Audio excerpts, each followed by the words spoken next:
Yo, yo, yo, yo. Y'all already know what time it is, ladies and gentlemen.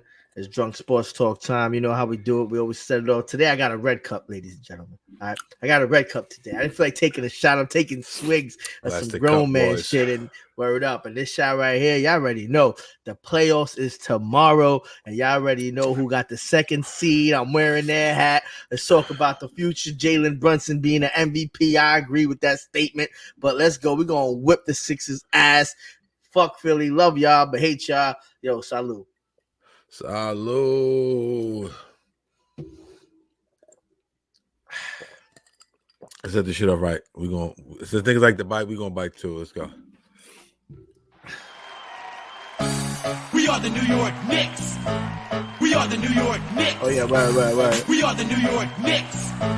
We are the New York Knicks. Say go New York, go New York, go. Go New We can be York, go copycats New too. York, go. Say go New York, go New York, go. Go New York, go New York, go. Well, just like that, look who's back in the mix. Straight out of New York City, it's the Red Hot Knicks, and nothing's gonna stop us. Shout out to Sky Zoo because I guess I'm late to the party. I know we heard Sky Zoo had a little joint the other day. Word. I seen a couple of Nick anthems. I think I had one on here too, man. Another one. Yeah, but, you know, everybody's coming out the woodwork now and shit. You know what I mean?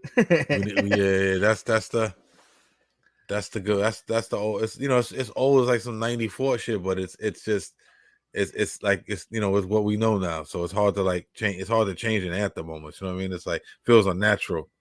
Word. Anyway, I want to welcome everyone back to Drunk Sports Talk, New York's new #1 sports talk show. We are the voice of the streets. Allow me to reintroduce myself. It's your boy Cash. You know, I got that other gentleman on the side of me in the fresh blue snapper fitted. I'm not sure what he got. Is my boy Q. You already know. What's popping, my brother? Yo, I'm chilling, son. Shout out to Ed Television. Ed Television is on assignment. You know what I'm saying? And we're going to leave it at that. He will be back. Listen, I know a lot of y'all dudes Ed Television fans. He'll be back. He might even be back tomorrow when we do the Knicks 76ers post game show. Word. So shout out to my brother at Television. Word out. We missing the dude. I know he's gonna be watching the game. You know what I mean? But you know what I mean. He's just taking a little. He needs to handle some business. You know what I mean? We all there. We all adults. You know, we all grown ass men. Big facts. I don't handle business. I'm irresponsible. I just let shit pile up. So I gotta react. yeah. So I'm one of them back against the wall niggas. When the pressure gotta be mounting up crazy for me to make a move. You probably file your taxes April 16th. Nah, that's the only thing I got good is I got a dope accountant, man. She lives with me, so she takes care of my fucking tax shit. But yeah, word up. Shout out to the accountant. Shout out to the accountant. Not talking about Ben Affleck. I'm talking about you know who I'm talking about. Anyway. Yo, so look, man, we were on episode 37. We talked about potential Knick opponents, right? And they had just had beat the Bulls and clinched that 2 seed and got that 50 burger. So, we was all excited, we was all hyped. Shout out to Knicks Nation, shout out to all my Knicks fans, you know what I'm saying? So now, right, we know who they're playing, and they're actually playing tomorrow. And they are playing the 76ers. Now, people are like, some wanted the Heat, some wanted the Sixers. Me, I was like, it didn't matter. I said, gun to my head, maybe the Sixers. But it's the Sixers, no matter what. You know what I'm saying? Heat, shit, they might not even get it. We'll see. We'll see what happens. Jimmy Buckets has a knee issue. He'll be out for a couple of weeks. So, Chicago might be able to get in there and push them out. They're playing right now. Actually, I think they're losing. Chicago might be able to push them out the 8th spot. Shout out to Mambo. Yeah. But the Heat gonna win, man. The Heat are up by like 30 points already. Oh, it's up by 30. Mm-hmm. Oh, it's a wrap. Chicago, you disappoint me. Word. But anyway, we're not here to talk Heat of Chicago. We're here to talk New York Knicks. Now, New York Knicks are facing the 76ers. Now, let me open by saying this. A lot of people, pundits, former athletes, analysts, nationwide, are kind of stunting on the Knicks. I don't know if you've been paying attention, Q. Charles Barkley, Shaq, a couple of others. Like, like, you know, and I try to think about this objectively. I try to say, look, I don't want to be too much of a homer, even though I am a homer. I love the Knicks. You know, I rep the Knicks. Sometimes I'm not objective. I try to be objective, but sometimes it's not easy, right? But when I sit back and I really take the fandom and the emotions out of the way I'm thinking about this, yo, the New York Knicks are good. They've proven it time after time this year through adversity, right? Through all these different types of situations we had to deal with all year long, we responded. We need our motherfucking respect. You feel what I'm saying? It ain't just like it's a feel-good Cinderella little engine that could story. Oh, look how cute these Knicks are spunky. Nah, nigga, we here to take your motherfucking head off. You know what I'm saying? Stop playing with us. You feel what I'm saying? And part of my French, but it's starting to get on my nerves now. You know what I'm saying? The only one who's kind of riding with us is Kendrick Perkins. Kendrick Perkins been on that train all year, and I'll give Kendrick props because a couple of years ago he was on that. He was low key. I don't want to say hating, but he wasn't really fucking with the Knicks like that, especially in the Atlanta series. He was. So shout out to Kendrick Perkins, and that's being objective. He's not a New Yorker. That's being objective, and I fuck with it. He calls himself the governor of New York. Shout out to you, but you're definitely not the governor of New York. Shout out to my nigga Royal Flush. But I digress. But listen, a lot of dudes is fronting on us. But like I said, we have the Philadelphia 76ers coming up tomorrow. They got to come to the Garden. Philly, New York. That's basically the backyard. You know what I'm saying?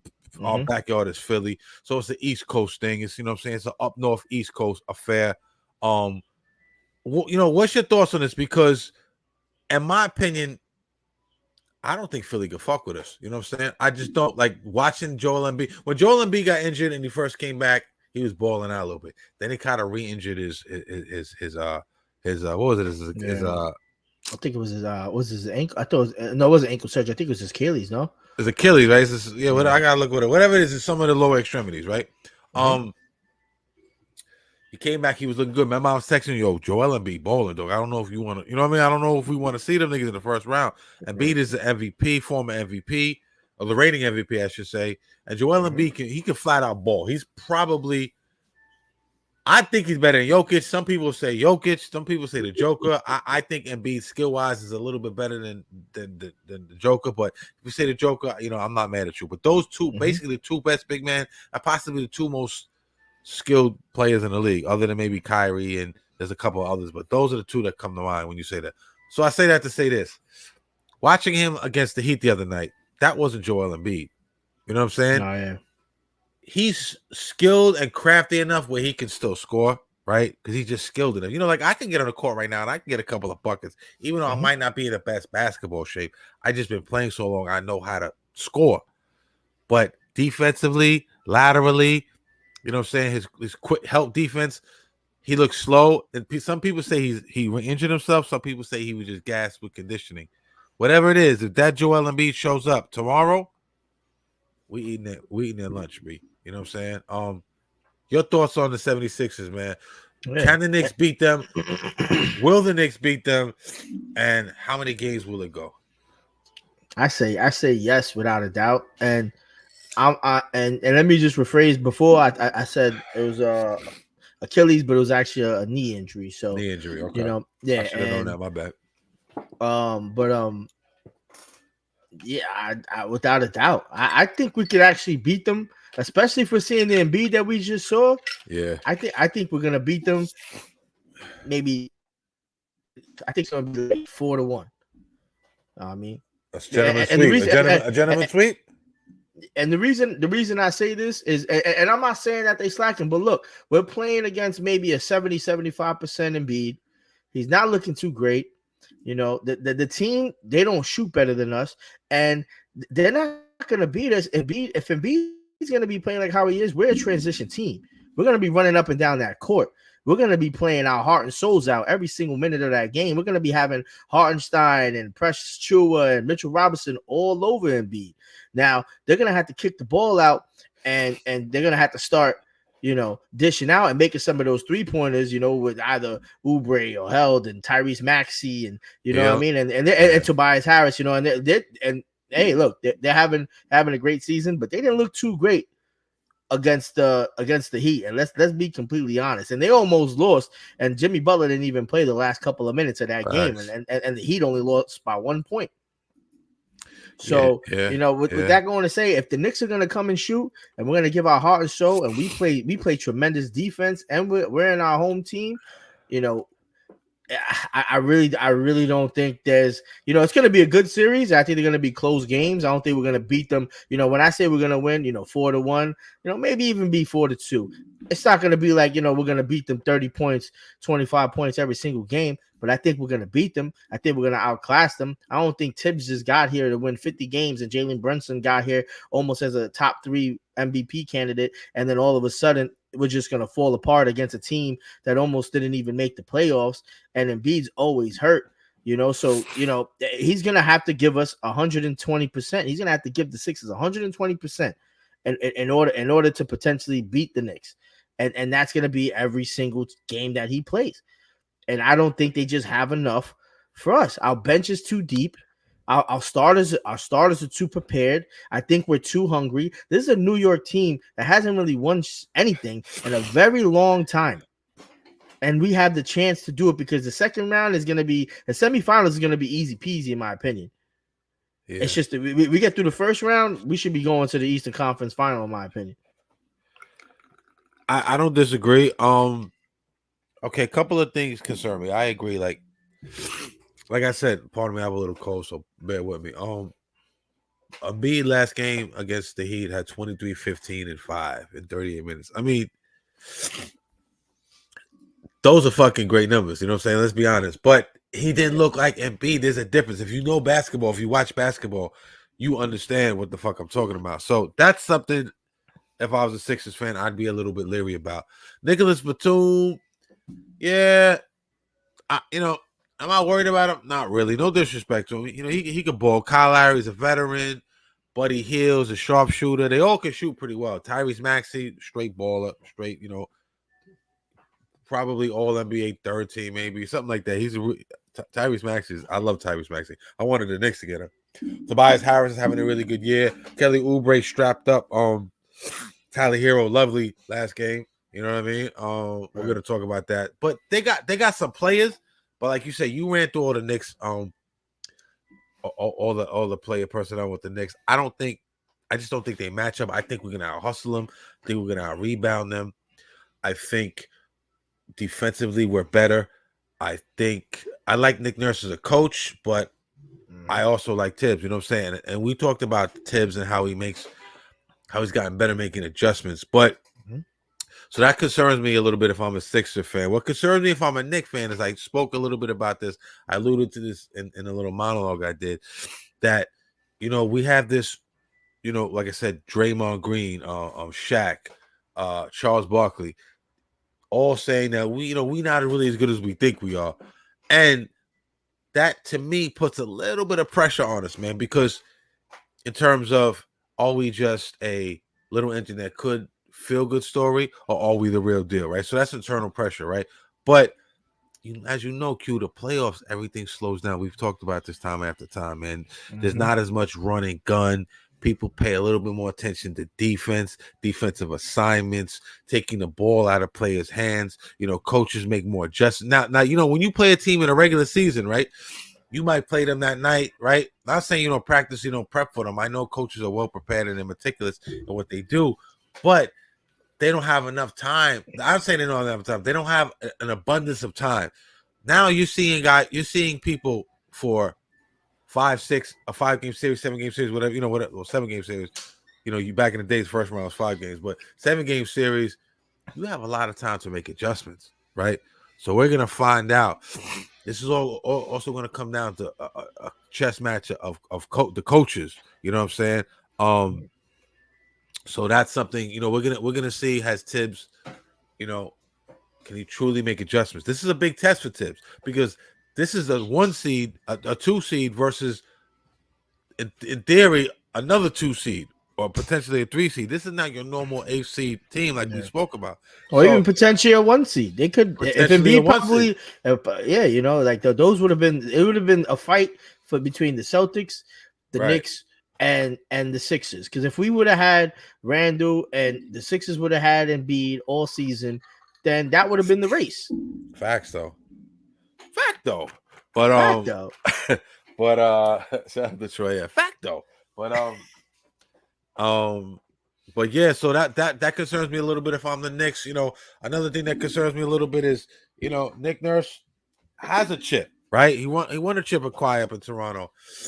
And even OG was on the team. Yeah, he won a chip already. But another thing that concerns me is Jalen Brunson, bro.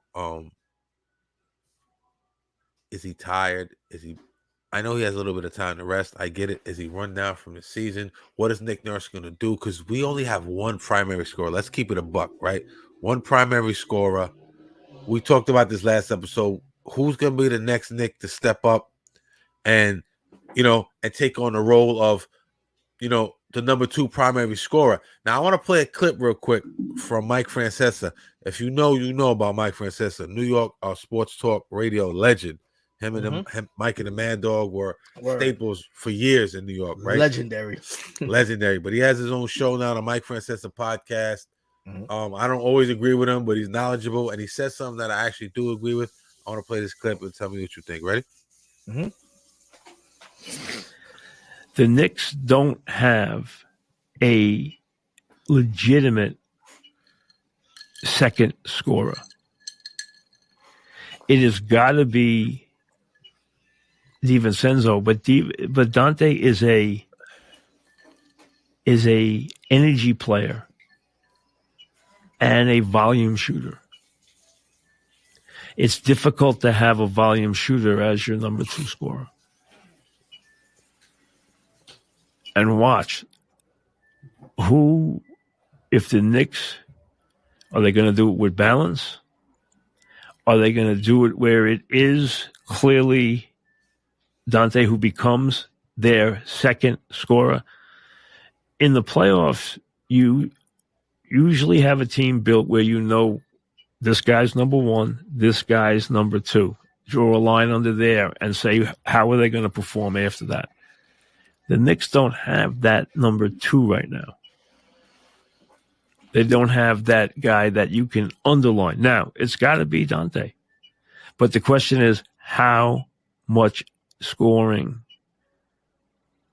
can he do in terms of volume shooting and in terms of being there game after game after game? Is his three-point shooting going to be there game after game after game?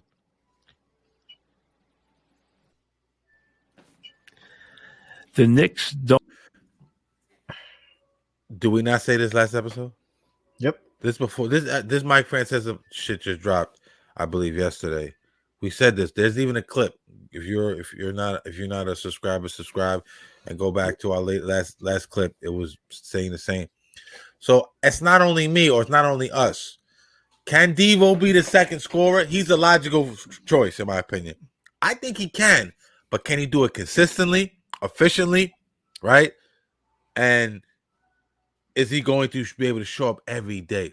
I think he can. This might be Devo's coming out party. What do you think about what Francesa said? I think so too, and it just plays more part into what we said, you know. And I think he has the capability to do it. Look, this team was built around the next man up and whatever they got to do. So let's even say that, you know, we need Dante to do it because he's our main shooter. He's our Ray Allen. He's our Tyler Hero. He's our Reggie Miller. You know, the high threat shooter. You know, like, and he doesn't, you know what I mean. He doesn't really score, you know, on hand, like, you know, and creates his moves and creates his own basket. He doesn't do that. But I feel like this Knicks team, if he's having, you know, if he's shooting, you know, 4 for 15, you know, 15 points. Yo, that's enough because we might have OG have another 15. Josh Hart can have another 15 or 18. You know, like, and that's what I say. It's like our starting lineup is and our bench is going to be able to produce. Miles McBride, you know, Hartenstein is even scoring, you know, double digits sometimes in the games. So like, and I think that's what's going to be. And those are the transitions that I think is also going to happen within the players because it's a team effort. And I always come back to this. And Tibbs said it as soon as Randall went down. He said, look, we're not going to have one player to do 28, 10, and 5. We're not going to have just one player to do that. We're going to need multiple players. We're going to need DiVincenzo to step up, and he needs to step up even more now, because now you're going to have the playoffs and you're going to have to score some buckets. You're going to have to play some defense. We need everybody to start stepping up, and people got to start scoring. People got to start taking smarter shots. People got to start using their fundamentals when they start cutting to the basket. We got to start doing less turnovers. Like, all this got to be going in through their head. And the only reason I do still feel comfortable is because 3 of these guys all played together in college and won a championship, and 2 of them did it together to win twice. So, like, that pressure on this team, yes, we say it's a lot, but you got to understand what type of pressure this team was under. This team was always under the pressure of a hurt team, always under the impression that they were going to lose to better teams, and we still ended up in second place. And how many times have we come back by large, crazy, insane deficits and still come back to either win or keep it a close game? Like, if that's not pressure for you, I don't know what is. And that's just in the season. So when these guys were on their press conference all wearing black hoodies like they're ready to play, I think this team is ready to play. I agree. I agree 100%. They look, Jalen Brunson at the podium, they look locked in. But listen, we always talk about that second definitive scorer. And I understand the depth we have, probably maybe one of the deepest teams in the league, top 3 deepest teams in the league, in my opinion. And we lost a big time bench guy and quickly. But we McBride emerged. And, say what you want about Alec Burke. You know what I'm saying? I know he's been struggling and he might not see too many minutes, but you got guys like him and even Shake Milton who came over, can give you minutes if you have to. That will see them too much in the playoffs. But we are deep. But I will say is this, when the shit slows down and you need that other guy to get that ball, get in that triple threat position and go get you a bucket, you're gonna need that guy, man. So let's look. These are DiVincenzo, right? You kind of alluded to his stats. In 81 games, 44% from the field. Not terrible, but not great. 50s normally considered efficient. Anything 50 and above. Very efficient from 3, 40.1. Free throws 75%. Assists, blocks, blah blah blah blah blah. Average 15 against Philly. I have the stats up right now. Shout out to our statistician Ed. I'm playing Ed Television right now. He normally does all this shit. You know what I'm saying? He's a stat guy. Right. Against Philadelphia, kind of the same, man. 30 minutes, 40% from the field. So Philly plays him a little bit more. That's a goal in terms of what Mike Francesa said. Volume shooting. Now, are you efficient shooter? 40%. But let me say something about that though, because the last time we played the Sixers was in February. He started playing more minutes and he started shooting better from February on. He's consistent in 3-point percentage. He's 39.5. Regular season is 40.1. But I'm not too concerned about that. I think he's a dog. I'm not, and by no means am I trying to shit on Dante. I want his coming out party to be against the Sixers. You know what I'm saying? I want them to say, yo, this dude is, he's the number 2 guy until we get a number 2 guy in here. And then he'll either be the number 3 guy. He'll be like, like the Bradley Beal in Phoenix, or, as, Kevin Durant and help me out here, Kevin Durant and Book. Devin Booker.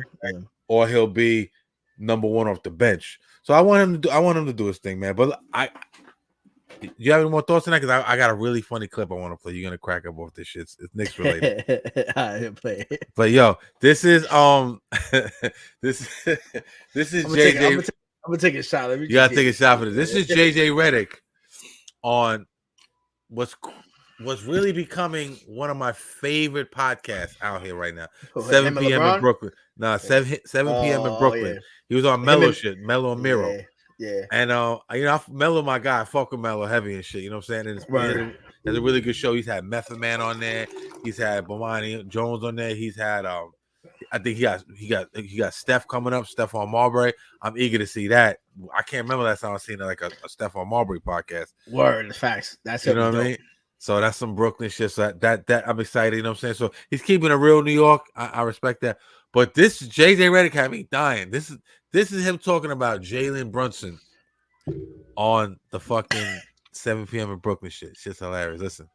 Like that in my head. Let's not lie to view in public right here. But My bad, wrong. That was goofy, A. Smith. Here we go. Opponents for the Knicks. You know, it's interesting. There's so much discourse this year around Jalen Brunson. And I saw, you know, he can't be a 1A because he's small. And there's truth to that in the sense that in the history of the NBA, or at least the modern NBA, it's been Isaiah and Steph as the two guys, right? So typically the best player is not 6'1", 6'2", whatever Jalen Brunson lists himself as. We know he's 5'11". He uses the size of his head to get over he has a large cranium. He does. He has the biodome? He does. Anyways. This is a 76-year-old here. No, Jalen's my guy, man. I played with him in Dallas, so I was on his team in Dallas. But, you know, and then there was a lot of talk. They'll never have the best player in a playoff series. Oh, God. And I think we can all, if you don't agree with this, then I don't know what you've watched this year in the NBA. Jalen Brunson is a top 10 player in the NBA. I did my votes earlier this morning. I had him in the top 5 in MVP. Facts. Talk that talk, JJ. It's a long explanation, but I had him 6th in terms of all NBA. So he ended up on the second team all NBA. Giannis, I jumped onto the first team. So to me, he was one of the, let's call it 6 to 10 best players in the league. Yeah. I can't disagree.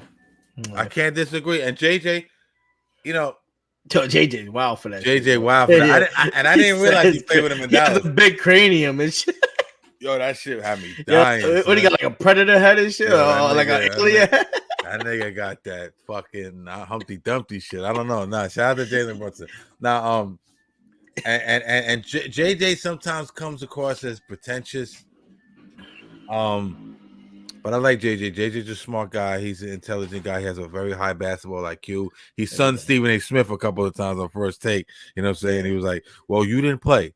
That little 1.1 points you averaged at Southern, whatever the fuck you played at, don't count, nigga. He's, you know what I mean? But, yeah, but not Jalen Brunson, top 7-8 player in the league.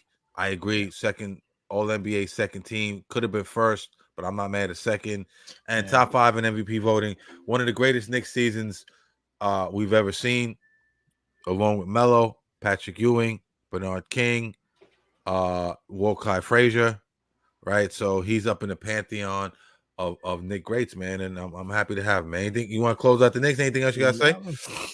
No, man. No, I pretty much, I agree with that, and I think he would have ended up first team. But let's be honest, man. Like, we had Randall the first half of the season, so for him to for him to still do that half the season and still have Randall on the team and still to be considered that, that's like, and I'm not comparing, but that's like Pippen overshadowing the MJ, because Randall was our guy and Jalen Brunson was our Pippen, and then Jalen Brunson became our Jordan, and now Randall is like our Pippen, and we can't wait for Randall to come back, because this would have been an easy peasy game. This would have been definitely a way more interesting season, but it is. It would have been overwhelmed. Randall's too strong down low.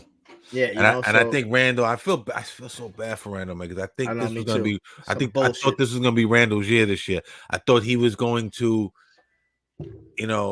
shut down all the doubters and erase all of the past,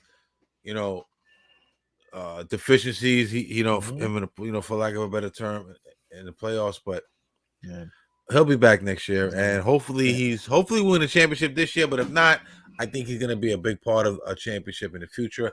I don't believe he's going to get traded. I think he's a Tibbs guy. I think we're going to bring somebody over here to work with him. And I'm excited for Randall to come back next year. Randall's a dog. He's strong. I'm a Randall guy. I want him to stay. I want him to stay. And the last thing, Randall's a Knick. But the last thing I just want to say before we, if you fuck with us, we fuck with you. A lot of niggas don't want to fuck with us. Let me keep it a buck. If you fuck with us, we fuck with you, dog. You feel what I'm saying? Don't come over here when shit's peachy keen. He came over here when niggas wasn't fucking with us.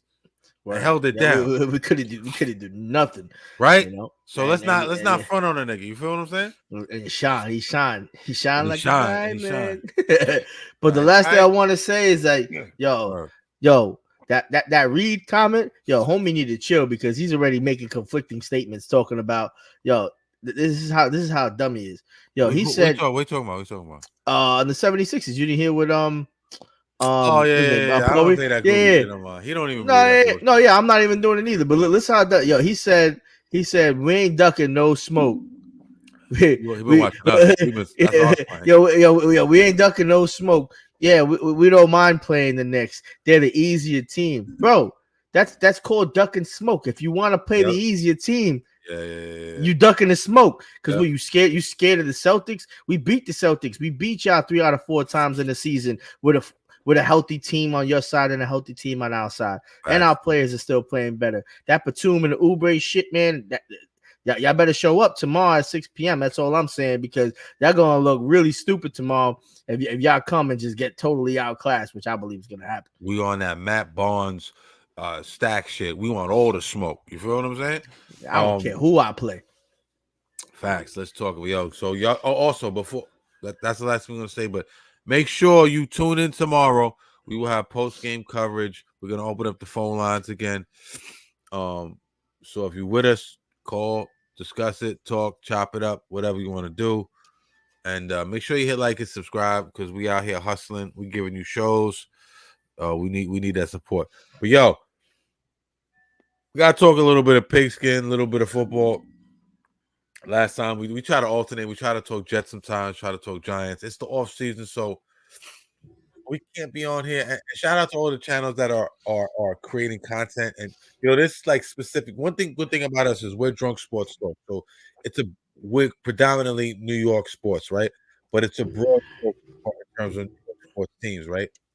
We can talk, Giants. We can talk Jets. We can talk Knicks. We can talk a little bit of Nets. We, whatever. We could talk, out of state shit. Still Drunk Sports Talk. There are other channels, and no disrespect to them, that are predominantly catering to one specific team.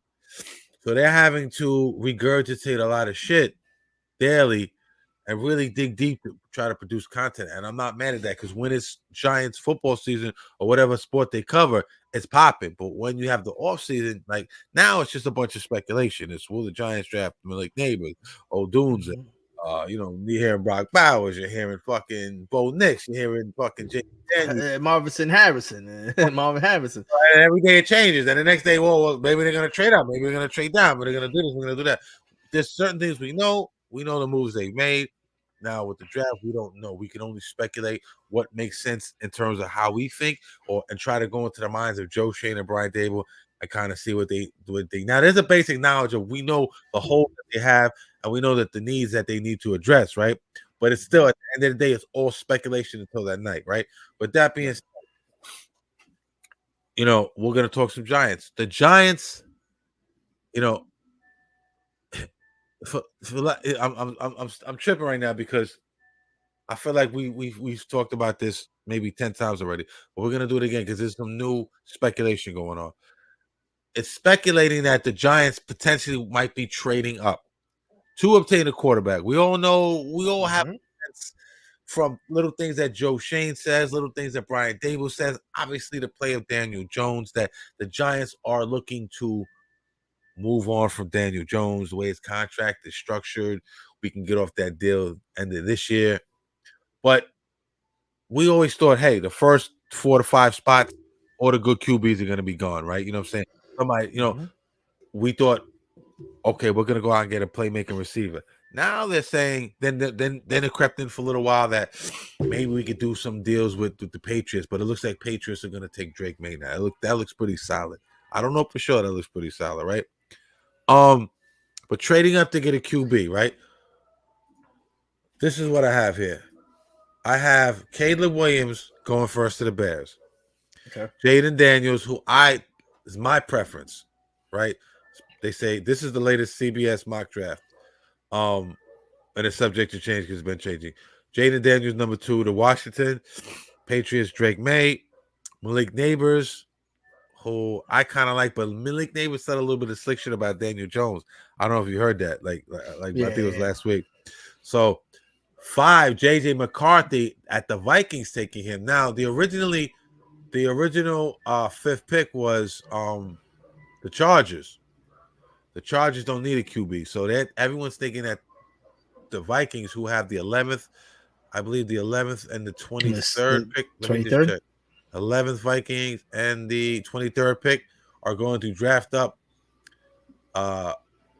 with the Chargers and get the 5th pick and select JJ McCarthy. Now JJ McCarthy has risen because a couple of weeks ago he was down like in the second round, right? He was like second round. That's how crazy this shit is. This guy's up here. Bo Nix is down in the second round now. Penix is way down there now. So it's crazy. Number 6. Now this is exciting because the best receiver who I think in the draft is Marvin Harrison Jr. and they got him going to the Giants now. So I like Malik Neighbors. I even like Odunze, but I sign for Marvin Harrison all day. In your opinion, do the Giants trade up, try to snag one of these QBs? You know the main players in the top 5. You're also hearing about Bo Nix and what's the other kid's name? What Bo Nix? It's slipping my mind. Spencer Rattler. Spencer Rattler. That's what it was. They just had the training with him. Yeah, and they brought in all these guys. I think the only one they didn't really bring in other top guys is Caleb Williams because he's a foregone conclusion. And not to be long-winded, what do you think the Giants are going to do? Do they try to trade up maybe, disrupt some shit in the first couple of picks and grab QB, or are we going to stick to that playmaking ball and wide receiver? I don't think, and to be honest, I think this is almost like a draft day, that movie Draft Day situation. I think the Giants are going to see what the Vikings do or what the Chargers do with that 5th pick, because I think that's going to dictate a lot of things. I think if the 4th best quarterback in the draft gets picked, I think the Giants are definitely going to go with a wide receiver without a doubt. And that's what was my assumption regardless. Like, I would love for them to get a top 3 quarterback, but we do need a quarterback at the end of the day. We know Daniel Jones is possibly not our guy. We know he's been let me rephrase that. We know he's not our guy. We've given him a lot of chances, but you know what? I think getting him a wide receiver, like, I think that at that point is set in stone. Now, I think their contingency plan needs to be how we're going to get a quarterback for them to keep their jobs.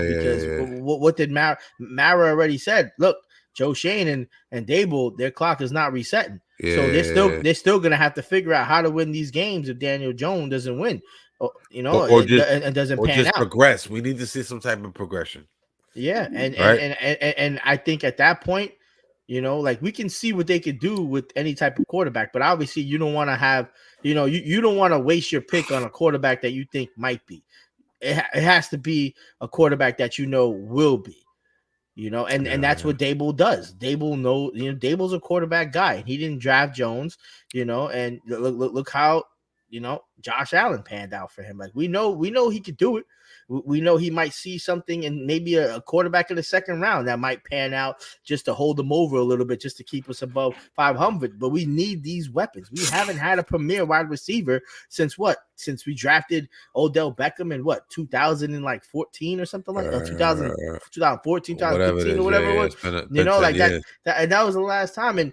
And he didn't even really shine like he was supposed to, because he was dealing at the end of the Eli era. So but he balled out for a couple. Oh no, he had like 4,000 or 5,000 yard seasons. But just imagine if he would have dealt with like a gunner of a quarterback, a gunner of a quarterback. Like, it's and that's what we need. We need a Jalen Hyatt. We need to really test out. Like, I don't care how good Daniel Jones' legs are. It's already been shown and proven that quarterbacks who run don't run forever. But quarterbacks with great arms, can throw for a very long fucking time. Tom Brady has done it. Ben Roethlisberger has done it. Like the list can just go on. We need a quarterback with the vision. We need a quarterback that can throw and stop making mistakes, hold on to the ball, not get injured, and we need to put the pressure on them. And this is Daniel Jones's time, and he can't complain if he doesn't have any more weapons. We understand he's dependent on Saquon Barkley, but we need to give him to somebody to throw to, because then if he comes back and says, "Hey, I have nobody to throw to," well then, maybe you're just not seeing it, and that should and that's what the problem is going to have to be at that time. You make a couple of really good points. The point about a quarterback running as opposed to throwing, and pocket guy as opposed to a runner. I think, and you know this, I think in nowadays game, you have to be able to do a little bit of both. And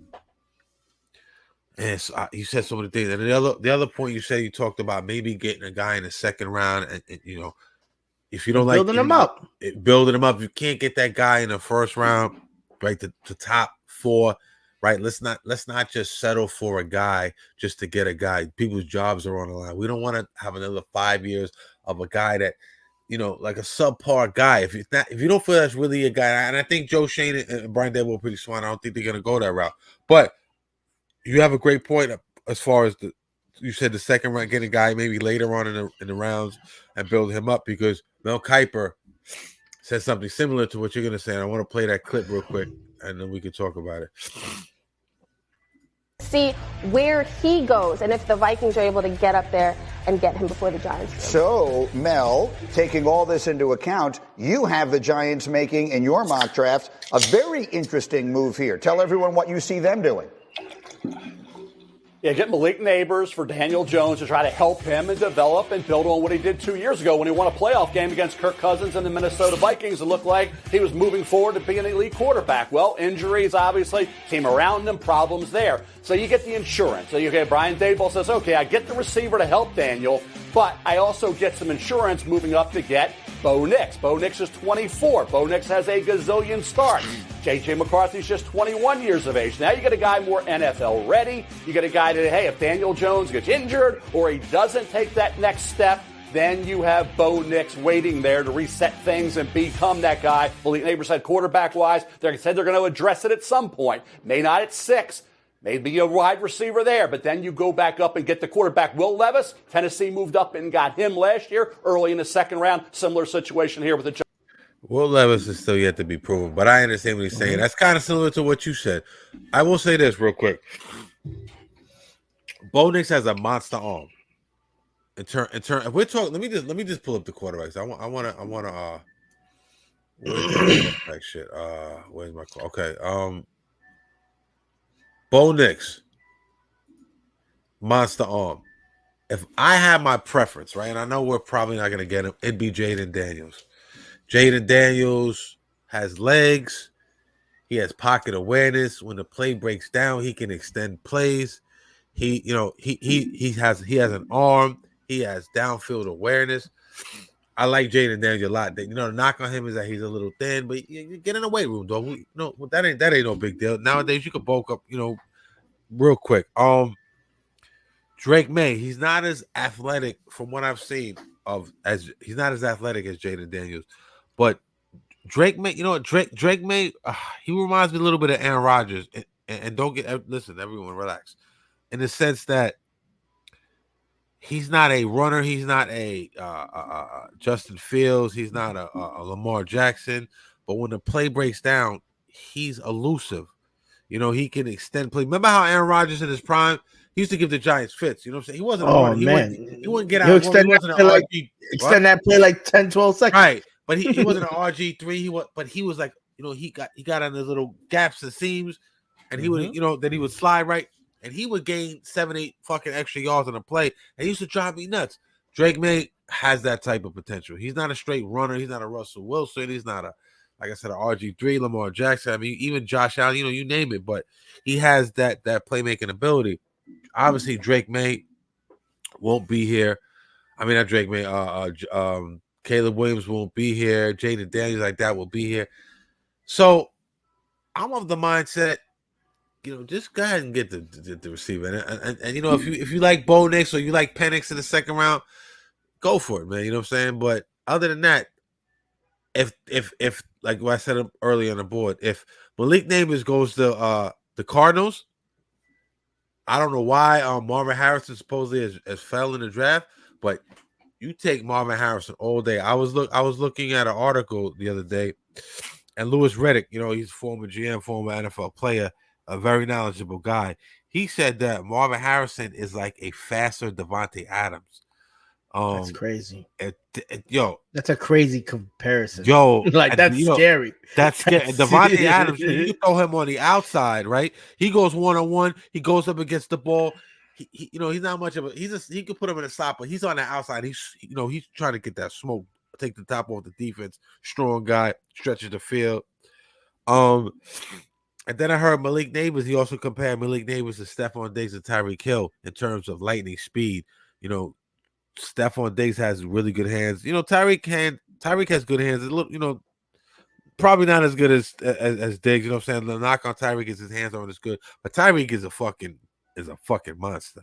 You know what I'm saying? So either one of those guys, I think those are premier playmakers, and I don't think you can go wrong with them. And I think if both of them are on the board, you got to go for that. Yeah, and I agree, and that's what I said. I said that like ages ago, man. Like we need to get a wide receiver. We need wide receivers here. We need, you know, like we're losing running backs. Like I understand this was a running back team, but it was a running back team by committee, and we're eventually going to go back toward that. When we had Brandon Jacobs and Ahmad Bradshaw, like those guys weren't like Saquon Barkley, the breakout dudes to get, you know, a 60-yard touchdown. There wasn't those guys. It was thunder and lightning. Jacobs, the juggernaut with, you know, the guy to bust through the middle, and Ahmad used to run through the raindrops, so to speak. Exactly, and I think that's what we need to come back to. We need to come back to a very dependable quarterback, a superstar defense, and just a couple of running backs that we can depend on just to get us a couple of yards when we really need it. And but you know, and it has to happen. And I think they need to surround, you know, Daniel Jones around there. And I think they really need to get him and in that mode. You know, they need to get him in that train of thought, because I think we strayed away from what the Giants really are. The Giants started becoming,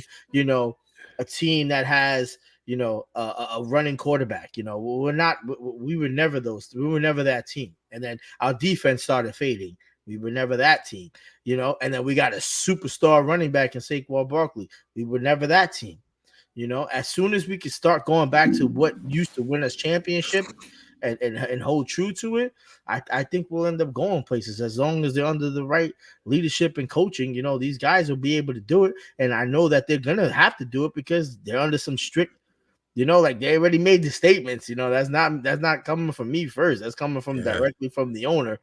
So it's going to be interesting to see what happens. You know, I can't wait. I can't. And that's the same day that shit is happening. We're just talking first round. We're not even talking about second round and all that other shit. You know what I'm saying? It's fun though. It's hot stove shit. It's speculation. Because we're still going to need another cornerback.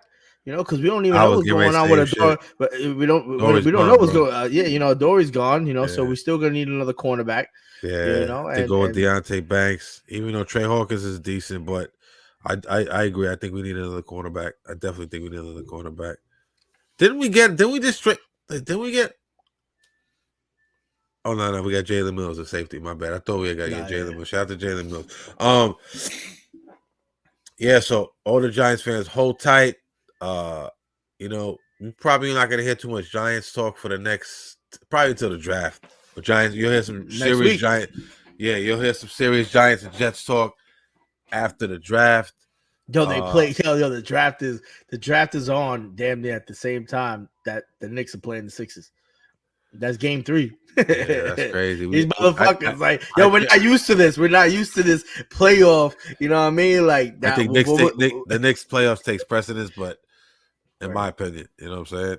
Of course, it's live action. But yeah, we're definitely gonna keep up on that. So that's exciting. Tune in for that. Yeah, man, it's good shit. Yo, we could go outside of New York for a few minutes, man, because this is you know, and this kind of pertains to the Giants as well. This is crazy.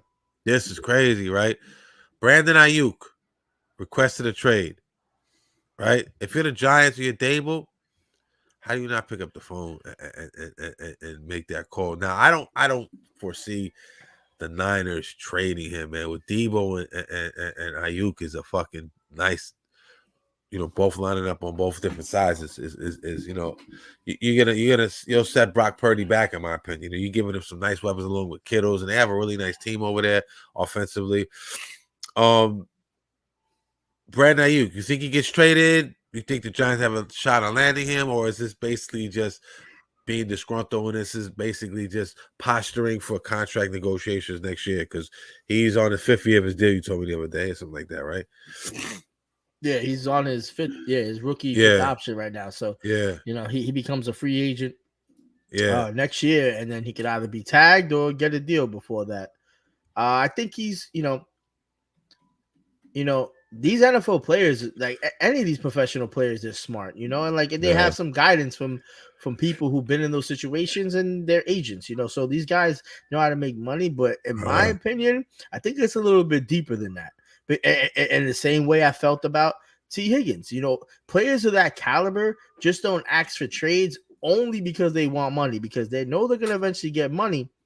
But at that point, I feel like when it just comes up, it feels like they want to be traded because they just stop believing in the culture. They stop believing that they're going to even be able to win. Let's think about it. How many times they just went to the Super Bowl and almost won? That's a great. But Kyle almost Shanahan has a great coach over there. But almost don't count, man. Like people don't understand. Like the ages, people gonna keep getting. Like George Kittle might not be as good. Brock Purdy, I think we've seen him at his best already. So I think Brock Purdy's there. Yo, Christian McCaffrey, he's not going to be running like that for the rest of his life. And this is what people got to put into perspective. Like the team is just going to get older. These guys are going to take damage. Like they built a superstar team. If you weren't able to do it with this, I put it on Brock Purdy. I put it on him. He's the quarterback. The reason that they didn't win was because it was because of him. I can't say, if there was drop passes in there, and we saw what happened, and we don't even know what else is happening inside that locker room. But let's keep it a buck. They try to turn magic into gold, and they try to make, the guy who could probably be the most greatest story of NFL history, aside from Tom Brady being that low of a draft pick. You know what I mean? Like, but it didn't happen, and it failed not once, but twice. And you don't think it might happen potentially a third time? Like other teams are arming up. Like we see it's an arm race in the NFL right now. Like the fucking Texans, they're gonna be a problem. That's on paper, it looks very nice. I will say that. We got to see it play out though. Yeah, but everything looks good on paper. But we've seen what happened. But if you're not telling me that if you're the 49er team and you went to you potentially could have won the Super Bowl twice already, and you still haven't won it, like. That shit's gonna fucking cause you some disgruntled emotions, because you gotta understand how long these seasons are and how much of a capacity of lifespan that you can play in this game. You can't play 20 years like LeBron in basketball or baseball. Like some of these positions, they only have 10 years to win a ring. They only have 12 years to win a ring, 15 years to win a ring. That's it. And that's really pushing it. So this chatter there. Somebody just doesn't say they want to trade just because he wants more money.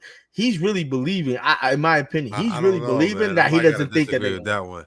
I don't know. That's you like they have you looked at the 49ers roster, bro? They're stacked. Keep it a buck. And they got a great coaches there, great offensive coordinator, a really good DC, a very, very, very smart head coach, even though he got outcoached by Andy Reid. But you're going against the baby goat. I'm sorry. I think they need I think at this point, like, Brock Purdy who's better than the Niners in the NFC, bro? Unless you're going to, like, you're not gonna, like, unless you're going to the Chiefs or even the Bengals are kind of taking a step back. Or like you said, the Texans, the Texans don't need him now. Well, they take him, yeah, but they don't need him now. They just got Stephon Diggs. Or you're going to the Jets. Jets just got him. Like, what teams in the AFC, right, could he possibly go to that need a big time wide receiver? Like, The Ravens, maybe. Yeah, the Ravens. You just about to read my Ravens. mind. Okay, but you know, as much as I love Lamar, you kind of look at the Ravens and go, receivers don't really super thrive with Lamar. You know what I'm saying? They just got Derrick Henry, so they're gonna be run heavy this year, right? Like who's better in NFC? Who's better in the NFC right now than the 49ers? Let me know. In the who? In the NFC? NFC? Yeah. I can't think of anybody really off the top of my head. I don't know. I think as much as I hate it to sound like it, but if all gears are running right, the Eagles. They've improved. Absolutely, they've improved. They made some. Yeah, but I gotta see it though. And that's on that's on paper. We've seen the 49ers go to the Super Bowl already. Like the whole NFC East needs another wide receiver because obviously AJ Brown and Devontae Smith, they're good, but they need something else. And the Commanders. Oh no, you're bugging. NFC East outside of the Eagles, they got their wide receiver core is good. I don't know, man. Like, you know what I mean? And you know, I don't know. I watched a lot of it, and you know, they might have had a lot of shit like stat wise, but let's be honest, man. There's a lot of drop balls this season, and I don't have no stats to bring up. But y'all Eagles fans can post it up anyway. And I'm not a Philadelphia fan anyway, because I know that the Eagles was a better team than us. You know, always. Y'all always kill. Y'all the Eagles killer. Trust me. But yeah, and the Commanders have nobody. The Cowboys only have CeeDee Lamb. Chicago Bears are beefed up. The Cowboys have taken a step back defensively. Fucking Dan Quinn has snatched all their fucking guys and went to DC. Detroit Lions, they got a decent receiving core. They got my man St. Brown over there. They got I take that back. Green Bay, Green Bay might be a good fit for him in the NFC. But the Green Bay, like it depends. We're looking at both sides. It could be Green Bay, it could be they got Watson. They got Watson over there in Greenville. But the Vikings have Justin Jefferson, but they don't have a QB, and they might draft one. The Saints, like the Giants, like you said, the Eagles, they're not looking for another big time wide receiver. I think the Seattle. You know, Seattle got the two older guys now. I still think they're very good. Lockett and who's the other dude? DK Metcalf. But the Tyler Lockett's slowing down. You know, he actually had a really good last year. Let's be honest. Arizona, Atlanta, Carolina, Chicago, Dallas, Detroit, Green Bay, the Rams, the Vikings, the Saints, the Giants, the Eagles, and Seahawks, and Tampa Bay and Commanders. Niners are better than all them dudes, bro. Let's keep it a buck. I think they are, but they have a better sounding overall team. Now, this is what I'm saying. My point is, I think it's something to do with Brock Purdy. I know he's putting up some crazy numbers and he's doing what he needs to do. That system is good for him, I think. I think it is, but when you have a system like that, that team should have won. That team should have won fucking 3 Super Bowls already. That team on paper. If you're telling me if I have way more superstars, but look who you're going up against. You're going up against the greatest quarterback possibly of the new generation. Yeah, but and look who he has on his team. Just one solid fucking tight end. You're right. But the Niners aren't the only one he's beaten. He beats everybody. No, let's keep it a buck. Yeah, and I understand it, and that goes with coaching and the team. But I go to say this. This is how you know, Andy Reid knows what he's doing. He's drafting what he's doing. It's almost like the same effect as it's the same Belichick effect to the Patriots when Tom Brady was there. You have players that are not such a high caliber. Because think about it, Wes Welker and Gronkowski, if they were on different teams, would have had the same, dynasties and legacies to live on by if they didn't have Tom Brady behind them, throwing them the ball, or Belichick at the line. Let's compare Matt Mahomes and Brock Purdy. Now, I'm not comparing them in terms of skill wise. We all know Mahomes is that dude, right? This is Mahomes' stats this year, right? 2023 regular season. Ready completion percentage 67.2, 4,183 yards in the air, 27 TDs, 14 interceptions. Now I know that has a lot to do with the fucking wide receivers. You know what I'm saying? Running wrong routes and all types of other shit. That's the baby goat right there, right? That was last year. Really good. He won a chip. He's the guy. Now, this is Brock Purdy, though. 69.4. A little bit better than Mahomes. Now, obviously, he has two all-pro receivers. 4,280 yards, 31 TDs, 11 interceptions. The quarterback rating of 113 was Patrick Mahomes' quarterback rating. Let me see. 92.6. Brock Purdy had an MVP season. Where does and I'm not saying we're just speculating, but where does Brandon Ayuk think he's going to go? Is he going to go to Dallas? Where's he going to go that you're going to have a guy putting up numbers like that? Yo, what if he goes to the Chiefs? Shit. Do you think Kyle Shanahan's going to really do that, though? Come on, man. They probably going to try to meet them again in the thing, though.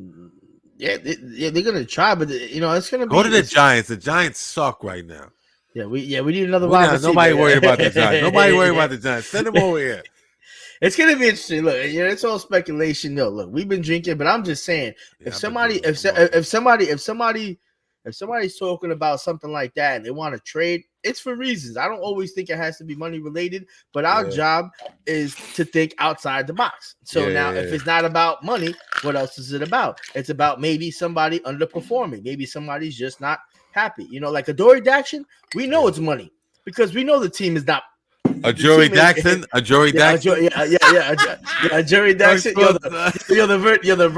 verdict has been sealed. We're gone. We're out of here with drunk sports talk. Adoree Jackson. I'm with you on that one, my dude. Oh man, I love it. That's if we're not drunk, then we lying to you guys. This is drunk sports talk. We're selling you false goods, right? All these other shows talk about drink this, drink that, and them niggas don't drink shit. Keep it a buck. And we're gonna do it on purpose. And best believe we all eat healthy, so we don't drink every day neither. So we do maybe one episode a week, and that's usually when we drink. I drink. So, I'm gonna keep it 1,000 with you. I drink like during the show, and then I'll drink I'll have a drink or two on the weekends. You know what I'm saying? And if I'm fucking with you, shit get scary hours. You know what I'm saying? Yeah, that shit gets scary hours. Shout out to Ed Television. Shout out to Ed. You beat me to it, yo. Shout out to Ed, bro. Yo, Ed Television be tapping out. It's my guy though. But yo, I love the show. Show's amazing.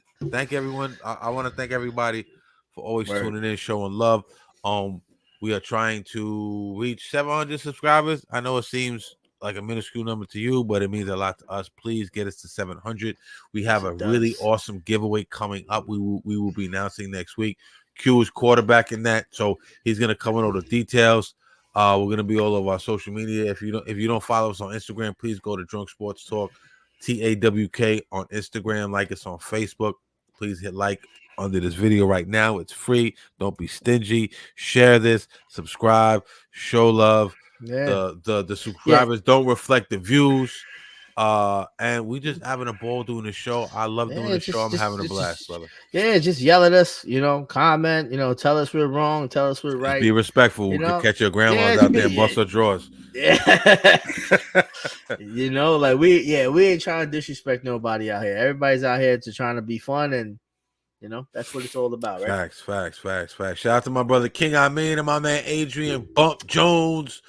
We might do a little epi this weekend. I don't know. After that, we'll do a little post fight. Ryan Garcia, Devin Haney, decent little undercard. Mary Jones is gonna be on that. It's gonna be crazy. It's gonna be a movie, that's for sure. We will be back tomorrow with a post game coverage of the Knicks win against the 76ers. All my Philly niggas, I fuck with y'all, but I don't fuck with y'all team. I'm a Knick nigga for life, dog. If you don't get it twisted, you know what I'm saying? Shout out to all my New York. Shout out to all that's a fact though. Shout out to all my brothers in New York. I know I'm long-winded. Shout out to all Long Island, Strong Island, Queens, Brooklyn, Bronx, Manhattan, Staten, all the boroughs, upstate, YO, Yonkers, all my Westchester niggas, 914, my Jersey niggas, my CT niggas. You already know. Word. Yo, we out of here. We'll take a shot to go. Pause. Yeah, you want to take a shot? Take a shot then. I don't like taking shots. I have a small drink in a small little cup. No daddy.